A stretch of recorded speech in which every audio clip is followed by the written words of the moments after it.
Good evening and welcome to the Maple Plain City Council meeting. It is Monday, September 25th at 7 p.m. and I call the meeting to order. Please stand and join us for the Pledge of Allegiance. I pledge allegiance to the flag of the United States of America and to the republic for which it stands, one nation, under God, indivisible, with liberty and justice for all.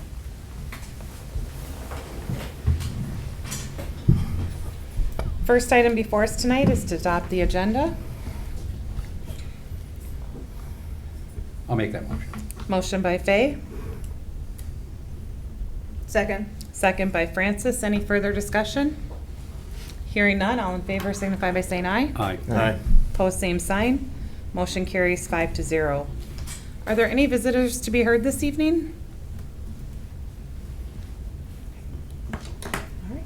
Next, we'll move on to our consent agenda. Before I list all of these off, Administrator Colander, are there any corrections that we need to be aware of?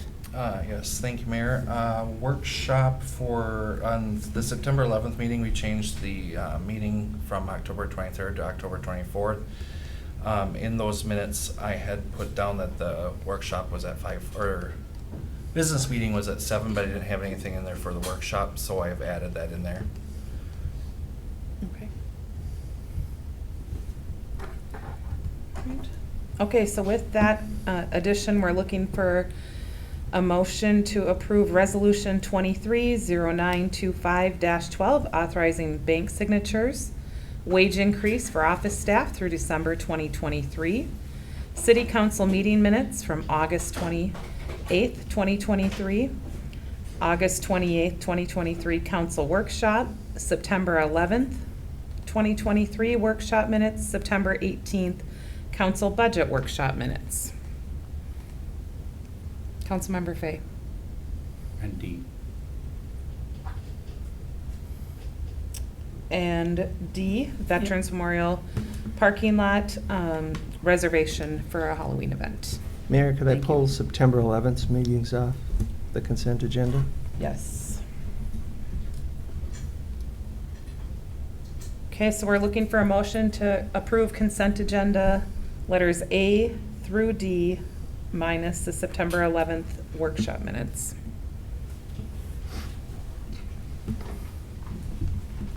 I'll make that motion.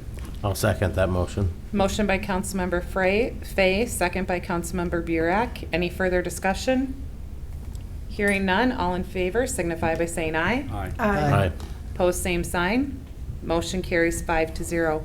Councilmember DeLuca, the September 11th workshop meeting minutes. September 11th minutes show that I was not present, although I was. Motions were carried 5-0, and I actually seconded some motions, so I think it's just a typographical error. We'll get that updated. Okay, so with that correction, any other corrections on that? All right, with that correction, looking for a motion to approve the September 11th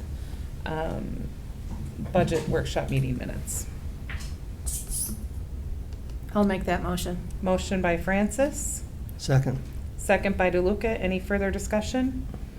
Hearing none, all in favor signify by saying aye. Aye. Aye. Opposed, same sign. Motion carries 5-0. Next item of business before us this evening is accounts payable. We have 2 check batches to approve tonight, one for the city and one for the fire. That will be 2 separate motions. We will begin with the city. So we are looking for a motion to approve the city check batch in the amount of $151,474.41. Mayor, before a motion is made, a note that Jacob Polander is going to look into the amount of the West Hennepin Public Safety Correct. invoice to confirm that it is correct. If it's not correct, do we just allow the correct amount to be paid? Yes, I think we should, because otherwise we'll have to wait a whole nother month. Right. So, And if it's not correct, I can bring an amendment to this batch. okay, I think it's a little light. It was smaller than it usually is. Correct. Is what I noticed. Yes. I will look into it. Okay, perfect. Any other questions regarding the city check batch? Okay, so looking for a motion to approve the city check batch contingent on checking into the WIPS payment, if that needs to be updated. I'll make that motion. Motion by Fay, I'll second that motion. second by Burek. Any further discussion? Hearing none, all in favor signify by saying aye. Aye. Opposed, same sign. Motion carries 5-0. Next, item of business is to approve the fire partnership check batch totaling $22,420.33. Any questions regarding this? Okay, hearing none, looking for a motion to approve the fire partnership check batch. I'll make that motion. Motion by Burek, Second. second by Francis. Any further discussion? All in favor signify by saying aye. Aye. Aye. Opposed, same sign. Motion carries 5-0. All right, next item of business tonight to come before us is staff reports, and this month they've all been submitted in writing. We've received reports from our planner, West Hennepin Public Safety, our engineer, Public Works, Fire Department, and Administration Finance. We will hear more from our planner later on the agenda. Anyone have any questions or anything for staff to bring back to any of the other staff members? Mayor, one clarification, Mhm. and it goes to this and the minutes. At an August meeting, we had talked about reaching out to independents to have a joint fire meeting. Has there been any progress on that joint meeting? It's on my task to-do list. I have a meeting with the fire chief tomorrow, so I kind of wanted to talk to Okay. him about it and then get it. As long as scheduled. it's there. Independent City Council said they were good to meet. Okay. So it's good. just a schedule. Yeah, because that was the last update. Independence had asked for We some had met time. with They the were having a workshop. Yeah. So, Would thank that you. be something that we would have like a workshop, both cities together? Okay. Yeah, just to discuss fire. Any other questions for staff or any questions regarding the staff reports? Okay, hearing none, looking for a motion to receive all of the staff reports A through F. So moved. Moved by DeLuca, Second. second by Francis. Any questions or discussion? All in favor signify by saying aye. Aye. Aye. Opposed, same sign. Motion carries 5-0. All right. Next, we're going to move on to new business. And before us this evening is a resolution. Resolution number 230925-13, our 2024 proposed tax levy. And I'm going to turn that over to our administrator. Thank you, Madam Mayor. So after we discussed at the last budget workshop, I brought took out that $13,800 from the fire department. And that brought us to a 2% increase. I think it's 1.75, but rounding up, I put 2. Which puts our proposed general revenue at $1,465,228 for 2024. Our bond indebtedness is $288,973. It's 0.75% decrease from last year. So a total preliminary levy of $1,754,201 is being proposed for 2024. Any questions for staff? Okay, with that, I'm looking for a motion to approve Resolution 23-0925-13. I do have a question. Okay? On the levy document, Which page? compared to the certification that we send to Hennepin County, can you explain? I'm trying to figure out why the numbers don't match.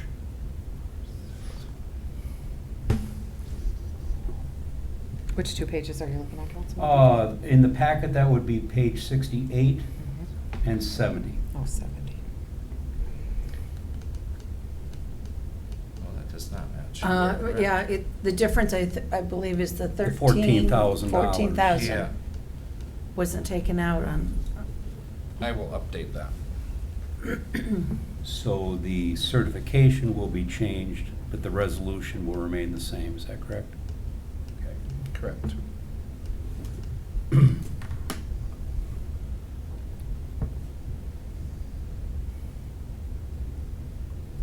All right.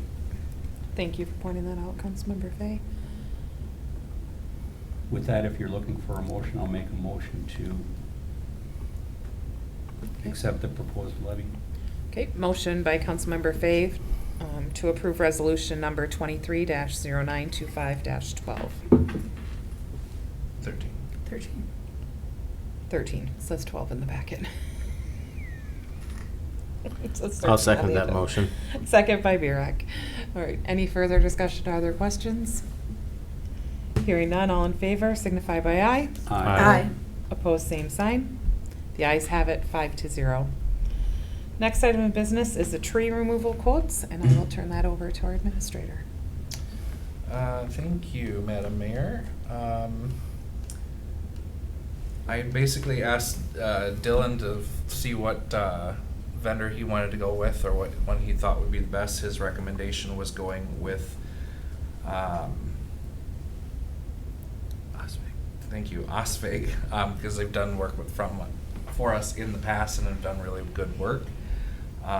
We need to get rid of these trees. I did see them actually myself when I was doing my drive around with Dylan, and the bark's falling off and the trees are dying. So we want to get them taken down as fast as we can and safely, so that they don't pose a safety risk. We had the bid from Davy for $14,500, Osvig for $10,500, and trees by Forest for $16,128.75. Going off of Dylan's recommendation, I would also recommend that we go with Osvig Tree Care. Okay. Now, this quote does not include the trimming that needs to be done before snowfall, is that correct? That was brought forward last meeting by the part-time employee. This is just for the Emerald Ash Borer? That's correct. Okay. Just want to And clarify. I don't expect you to know this, but does anyone recall we had a grant? Oh. Is there still money left over from the grant for this tree removal, or is this coming out of, I know the last stump grinding we did came out of the grant, but I'm not sure what's left in the grant. okay, just reference, Jacob, that we got a 20, 20,000. greater than, Yeah, north it of was $20,000 grant for Emerald Ash Borer. We inventoried them, we removed them. There was part of it was a tree Canopy. replacement program and stuff like that. So just a reference that if there's money left over, that we take it out of the grant monies first. Okay. And there was a tree canopy done. There should be a file with Yeah. all of that together. That's been working on for quite a while. All right, so there's a recommendation from staff to go with Osvig quote for the tree removal. Looking for a motion. I'll make that motion. Motion by Burek. Second. Second by DeLuca. Any further discussion or questions? Hearing none, all in favor of going with Osvig tree removal? Aye. Aye. Opposed, same sign. Motion carries 5-0. All right, next item of business this evening is approval of the 2023-24 benefits. Staff, Jacob, did you want to say anything regarding that, or? Just that I did update the dental insurance to reflect the same as the health insurance on that, and then the only other change was adding Juneteenth under the holiday schedule. Okay. So with that, looking for a motion to approve the 23-24 benefits. Should this say 23-24 on it? Or are we gonna be asked to do this again in 24? It was my understanding that it was going to be reviewed every year. And the benefit year starts in 2023, right? It's, January 1 Of of 24. 24. So are we technically doing this for 24? Since we should did be. this Is it? December of last year for so 2020, 23? this is written in a way that would, if the dental is changed to simple percentages versus numbers, and I think you're saying you did that, the HSA amount on this document is 23 numbers, not 24. The difference then would be the 24 would have 700 in that box versus the 1,400. But Well- what are we approving, 24? Well, this says 23, 24, but I believe, as Councilmember Fay just pointed out, it should be through 23, because they're to be reviewed annually, and there'll be changes in January to the fees. So, So this is updated for 23. so approve this for 2023's benefits, so it's on record, and then I'll bring another one with updating the HSA for For 2024. 2024, correct. Okay. Okay. All Thank right, you. so to clarify then, I'm looking for a motion to approve the benefits through December 2023. Yes, I'll make that motion. Motion by Fay, Second. second by Francis. Any further discussion or questions? Hearing none, all in favor signify by saying aye. Aye. Pose same sign. Motion carries 5-0. All right, next item of business is a variance resolution, 230925-13, regarding 1839 Howard Avenue. And I'm going to turn this over to our planner. Thank you, Honorable Mayor, Council. Two items tonight coming to you after being considered at the Planning Commission meeting. The first is a request for a variance to allow a detached accessory structure to be constructed on the property at 1839 Howard Avenue. The applicants, Rick and Tammy Dennison, have approached the city about the possibility of constructing an accessory building that would require a variance in order for the city to consider it. The variance, and in this case variances, would allow an accessory structure that exceeds the single accessory structure size maximum of 1,200 square feet. The applicant is proposing to construct a structure that is 1,920 square feet. The applicant is also seeking a variance from the maximum height of 16 feet. They're asking for the accessory structure as proposed to be 19 feet, so variance of 3 feet on the height. And then the applicant's asking for a variance to allow a 10-foot high garage door versus the maximum permitted, which is 8 feet. Property is 1839 Howard. It's zoned R1 single family. It's guided by the city's comprehensive plan as low-density residential. The property itself is approximately 1.25 acres in overall size. So the applicant originally approached the city about the possibility of constructing a detached accessory structure, and staff went through the applicable provisions of the city's zoning ordinance relating to detached accessory structures. There's a couple things that were noted in that initial conversation. One is for lots having greater than 12,000 square feet, the city allows 2 permanent accessory buildings to be constructed in addition to an attached garage, the maximum of which, when combined, cannot exceed 3,000 square feet. The maximum for each individual structure is 1,200 square feet. So we talked through, you could have a total of 2 detached structures on your property, the total of which can essentially be 2,400 square feet because you can have 2 1,200. And then that would have to offset any attached garage square footage so that the total could not exceed 3,000. They came back with a proposal stating that they'd really like to just build 1 building, not 2, on the property. But in order to do the one, it would exceed the 1,200 square feet. And they asked for consideration in the form of a variance to allow a 1,920 square foot garage with an additional lean-to that would be counted as structure, even though it would be open-sided on all 3 sides of the structure. And so you're looking at a total amount of 1,920 for the garage or shed in the enclosed portion. And then I had 312 square feet of the lean-to. I did clarify with the applicant between the time that this was written last week and this weekend that they'd actually, their garage is a little bit less square footage than what we had originally calculated in our takeoff. And they want to apply that to the lean-to. either way, I'm going to tell you how the Planning Commission framed a recommendation to the council. We can talk more about that exact square footage. With that, the applicant noted a couple of things in the narrative that they provided. One, they noted that the property is unique in that it's one of the top 10 largest properties. I think it's the top 5 largest properties in the city of Maple Plain. 1.24 acres is definitely not typical of many of the surrounding properties and or typical of the R1 lots that are in the city today. The proposed accessory structure would be to the rear of the house. Visibility is limited to just one neighbor to the east, and then it abuts the neighboring city of Independence, and those properties in Independence, they have the ability to construct much larger detached accessory structures because of the way that their zoning works there.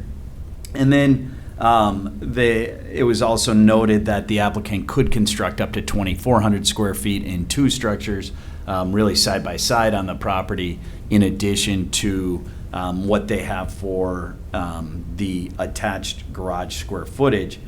And so with those, the applicant also did get feedback from the neighboring property owners, noting that they generally were supportive of the request for the variance. So with that, Planning Commission did review and hosted a public hearing regarding this, and there was a lot of discussion by the Planning Commission relating to the building materials that were proposed. It was noted that the applicant's proposing a steel-sided structure, but that they intend to match paint colors from the structure to their principal structure by repainting the principal structure.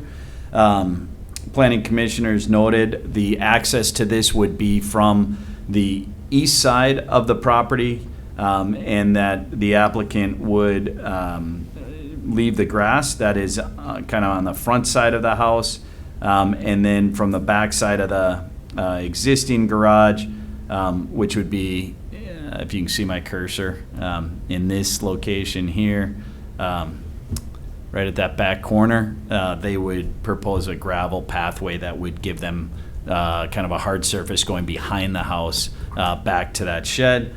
Commissioners also talked about the hardship of the garage door height. It was noted that the applicant has some recreational vehicles that don't fit in a 8-foot, including a camper that would need a little bit taller garage door height, and they'd like to store those inside rather than outside. And then really commissioners at the end of that conversation, or for the most part of that conversation, discussed the hardship that the applicant has and the way the city's ordinance is structured. The city's ordinance would allow 2 structures. Commissioners discussed that versus allowing 1 structure that would still fit under the total square footage allowment, and ultimately made a recommendation. And their recommendation was that the applicant not be permitted to exceed the 3,000 square feet in total, but they would be able to construct a singular building that exceeds the 1,200 square feet.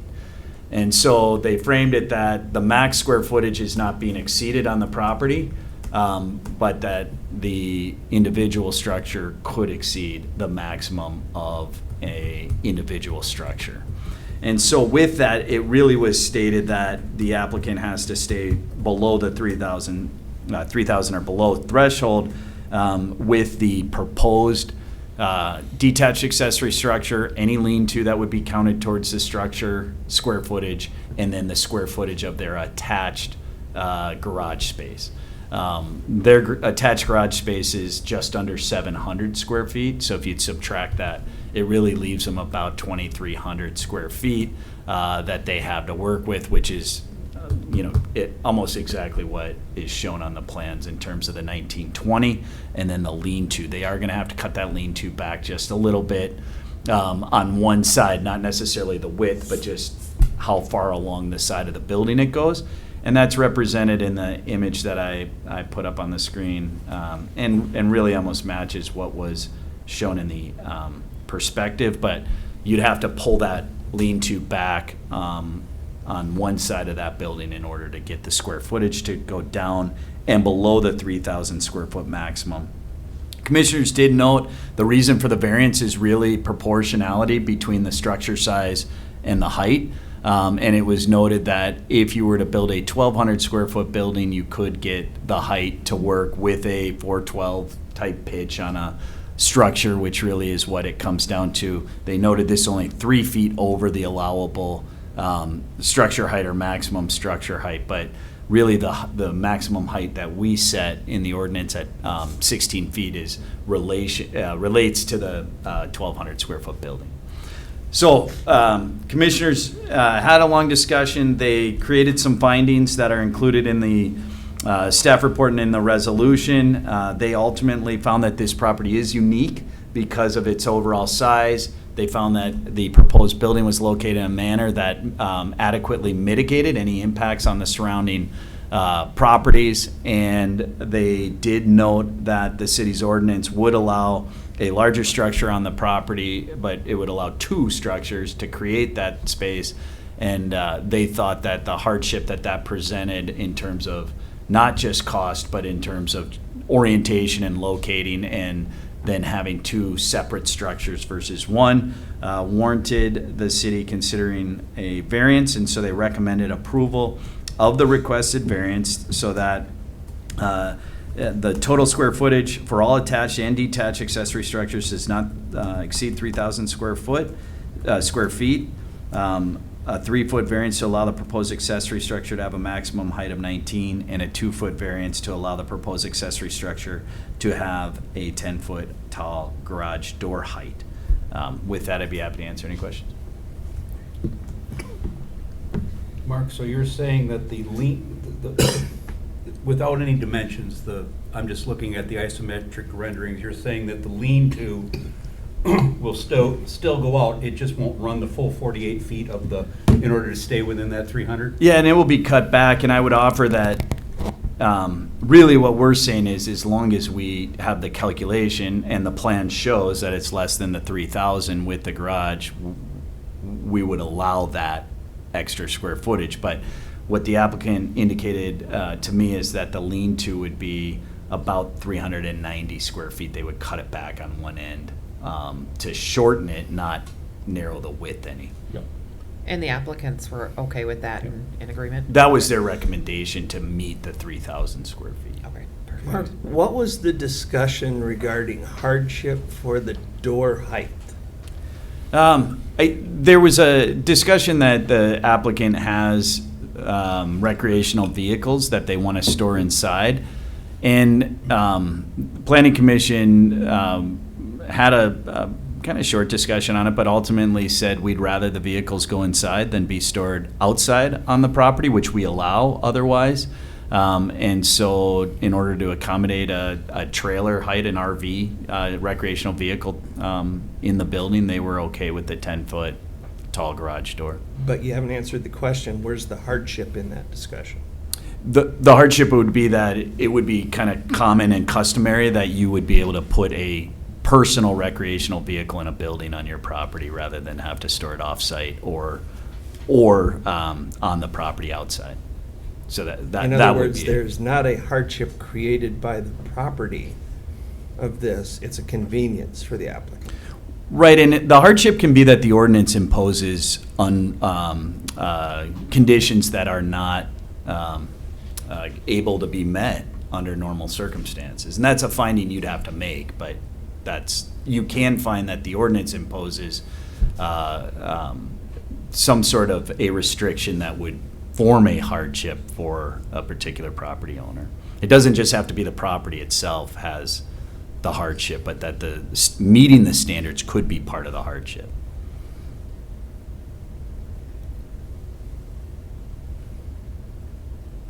I don't see a problem with it. I own an RV. You own an RV. It won't go in an 8-foot garage door. Oh, I know that. In fact, I have a building that I can't put my RV in. But I'm still struck by the fact that we're supposed to be governed by a set of codes that specifically call out hardship as the only way to have a variance. I don't see a hardship in this. I see an inconvenience that he may have, not being able to put his RV in a building, but there was a code reason why we had a building height of X. He wants a building height of Y in there. And I having difficulty supporting that because we have talked at length over the years about ordinances that are put together. If we don't like that ordinance, then let's go back and change, go back and have planning look at the height of buildings. Well, I hear what you're saying, Councilmember DeLuca. I have to respectfully disagree. I mean, this is one, as we said, one of the top 5 largest lots in town. And as a neighbor who looks at an RV all winter long, I would much rather look at a nice building. Mhm. And that's where I'm at. I'm favoring the Planning Commission recommendation, and I would much rather have one building than look at 2 as well if it was my neighbor. Agreed. Another comment, Mark. In your notes, and you discussed in your narrative, and it was a discussion you had with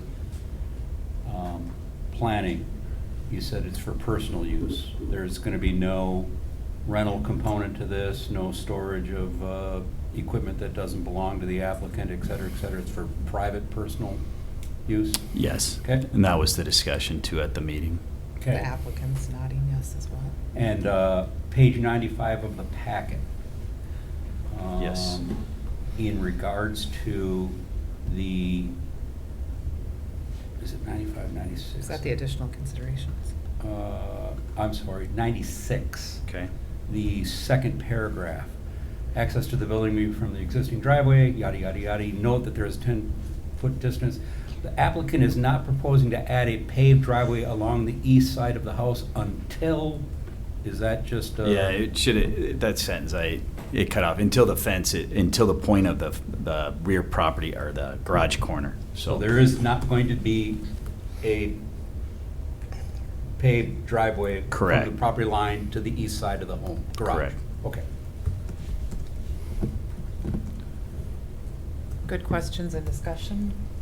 Anything from anyone else?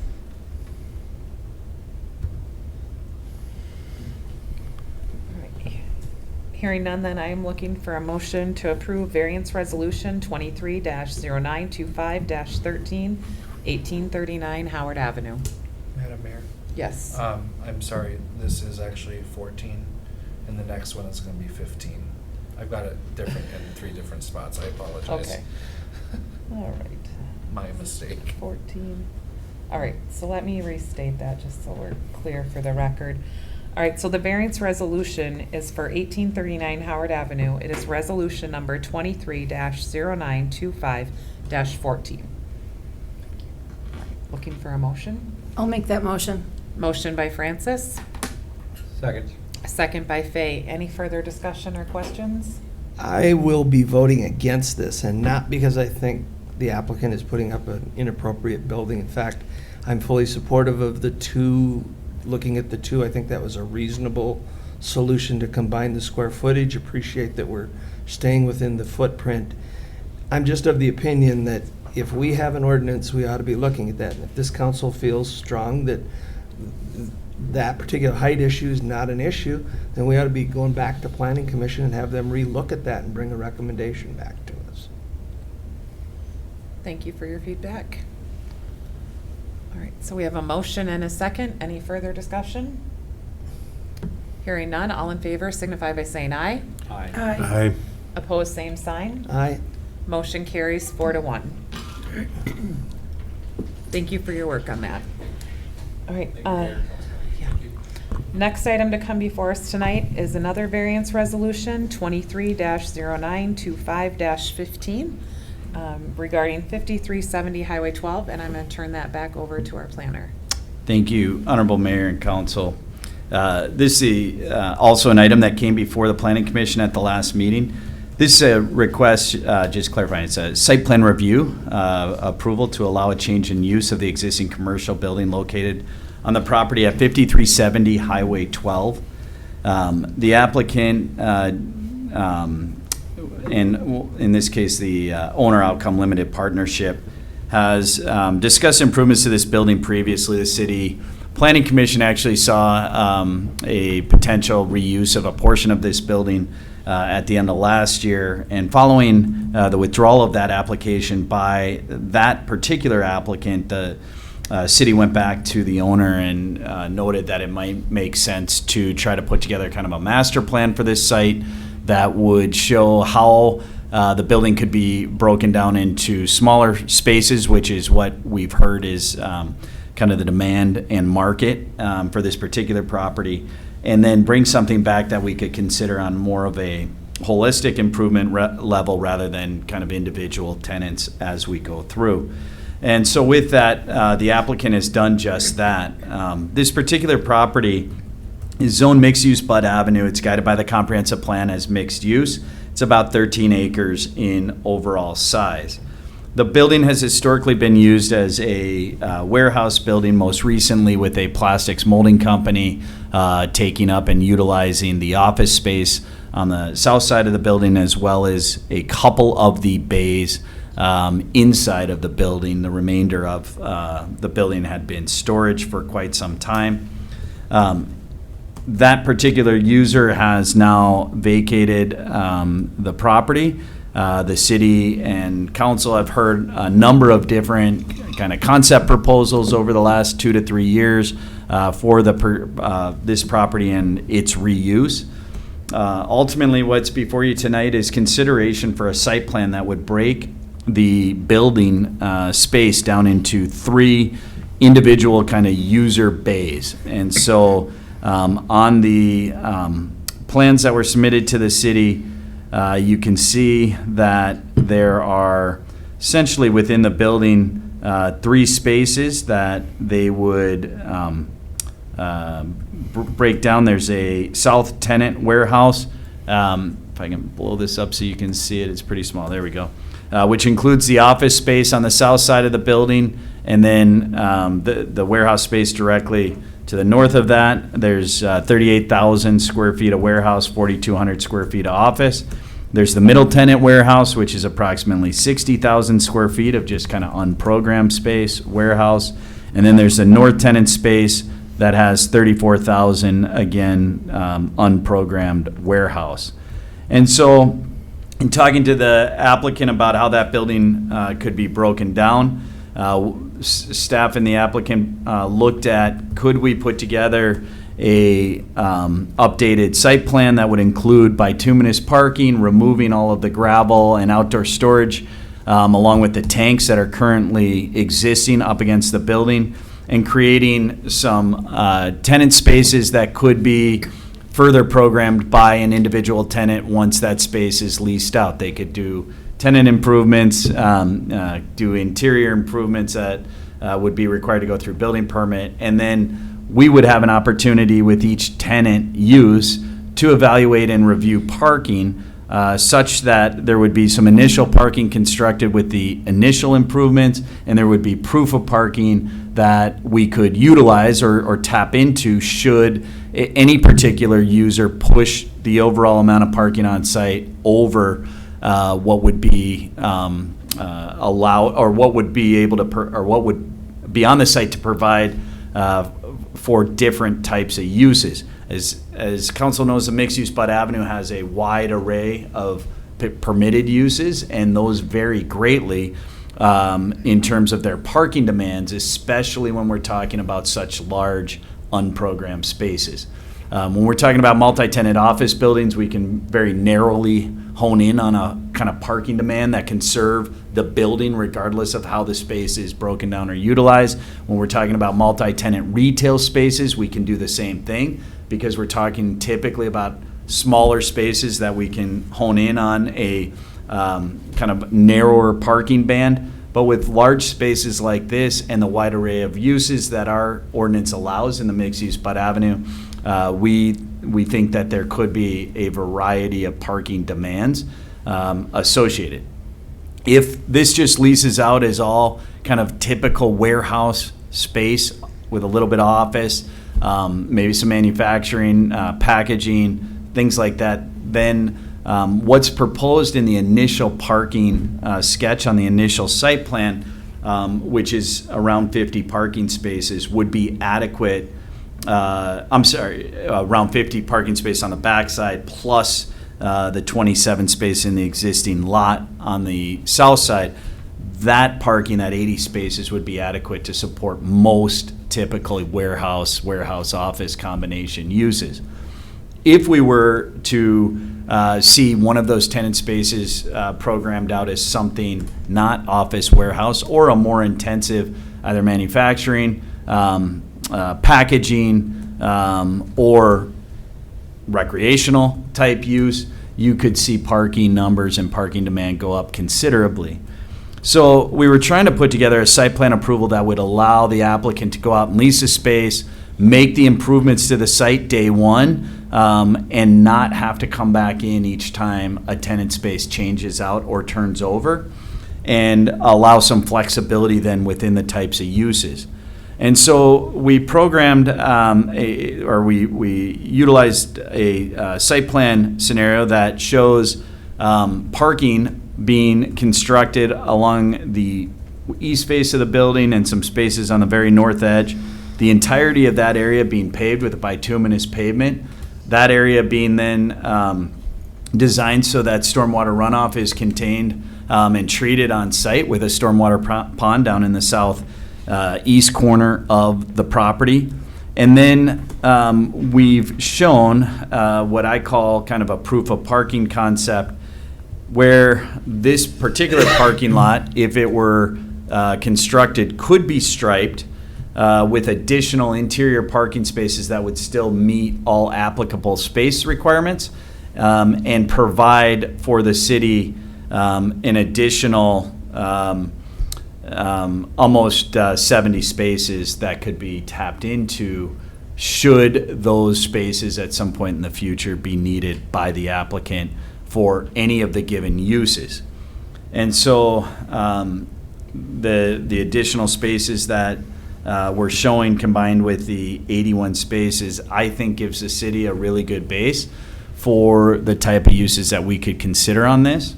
The way that would be administered then in terms of this flexible parking is that the city would regulate the build out of the individual tenant spaces by having each individual tenant space or change in use for each of those tenant spaces come in, provide a little bit more detail related to the floor plan, number of employees and type of use, and we would prescribe a parking number in accordance with our ordinance or in accordance with either the employees, the number of employees to be parked, or an industry standard if we don't have an ordinance, that we would then apply to that particular use, and the applicant would have to prepare or provide those additional parking spaces that you see kind of ghosted into the site plan now.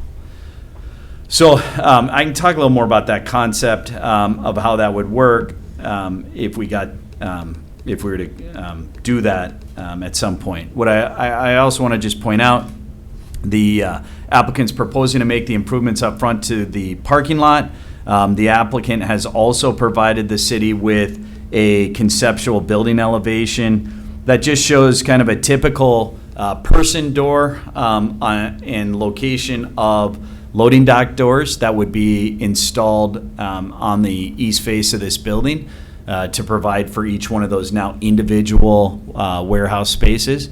What this represents is what could be done. It's possible that somebody could come in and say, I want to put an awning over the top of my door. I want to slide the door to the left or the right based on my interior layout. And that could be accomplished within the individual tenant space within that east-facing building wall, as long as they are able to show that and they can meet building code, pedestrian access, things of that nature with that. But this is meant to be a typical elevation of how that building wall or how that east face would be programmed should those spaces build out just as they're shown as individual warehouses. I will note that what we're talking about in the site plan approval is 3 tenants. So we're talking about 3 spaces, not 20 spaces, not 1 space. We're talking about that they would break this down into the 3 individual spaces, and we'd only be approving the 3 individual spaces. If they came back at a future date and said we want 6 spaces or we want 2 more, that would warrant and require site plan review and approval again by the city. So they are proposing 3 spaces, which then just gives us the ability to know exactly how that space would be broken down. The other thing that we asked for, because this is a site plan review, we have a whole series of requirements, but because it's an existing building, we try to reasonably apply our standards to say, how can we make this site better without necessarily redoing everything on the site, noting that there's a large building, there's already parking. So one of those elements was landscaping. We recommended that they bring the site up to a higher standard of landscaping, which includes a couple of things. One, along the existing parking spaces that are out in front for the office building along Highway 12, we asked to put a hedgerow, which is a requirement of our landscape ordinance that you screen parking spaces. We also asked for some kind of front entrance feature landscaping. And then we asked that the applicant consider putting deciduous trees along that eastern border of the proposed parking lot. One, to screen kind of that big open area that's left over so that any future uses going in there already have some sort of a broader screen. And then secondly, to try to help provide some canopy over what is a large now paved or bituminous area that's being proposed.